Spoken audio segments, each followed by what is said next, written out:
Okay, so here we're talking about rational expressions. And with the rational expressions, what we're going to do first is we're going to find the domain. And all you have to do is take the denominator and set it equal to 0. So 3 minus x equals 0. I'm going to add my x to both sides and get 3 equal to x. And what this actually means is that x cannot equal 3. X is a real number, but it can't equal 3 because if I plug in 3, I get 3 minus 3, which is 0.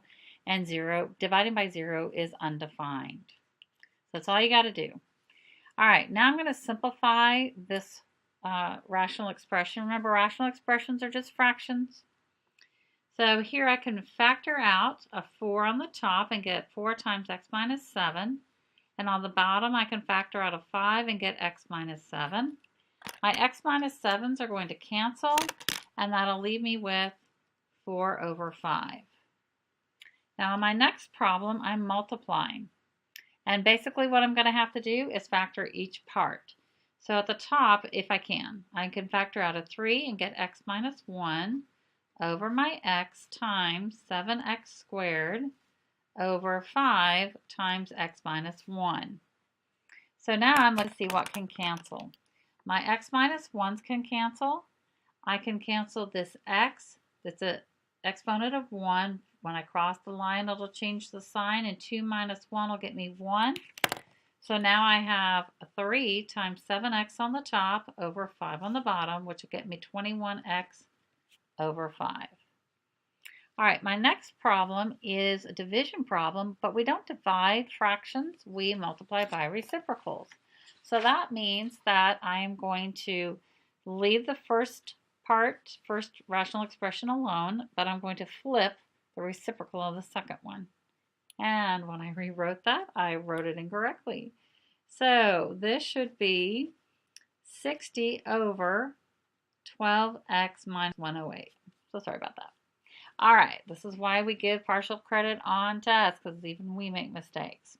All righty, so equals. I need to factor this. It's going to be x minus 9 times x minus 9. I would factor it using the AC method.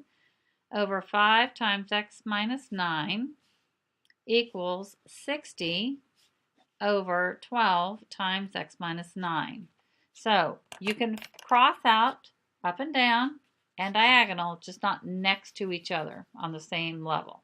So this x minus 9 will minus off that one. This one will factor out that x minus 9.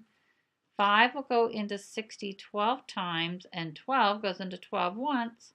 So all we're left with is 1. Everything went into, you can write 1s on everything if you want to, or just understand that when you're crossing them out, you are left with 1.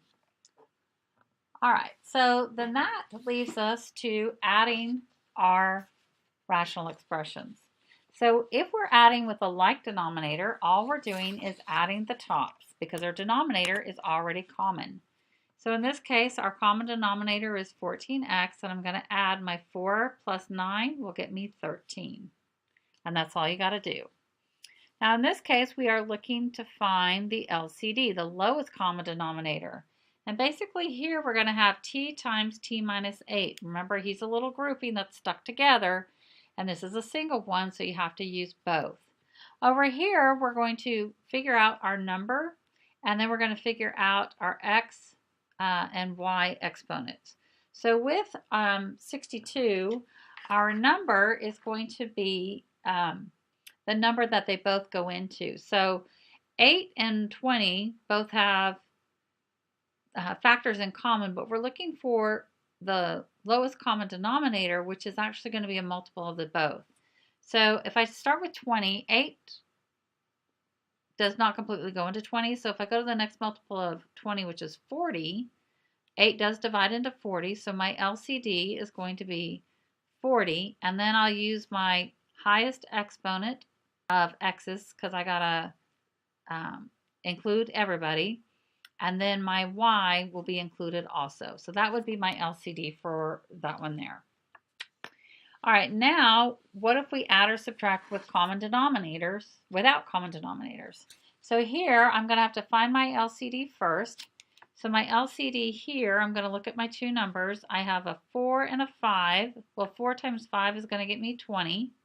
And then I also have a value of x. So now I can write each one over x, or 20x.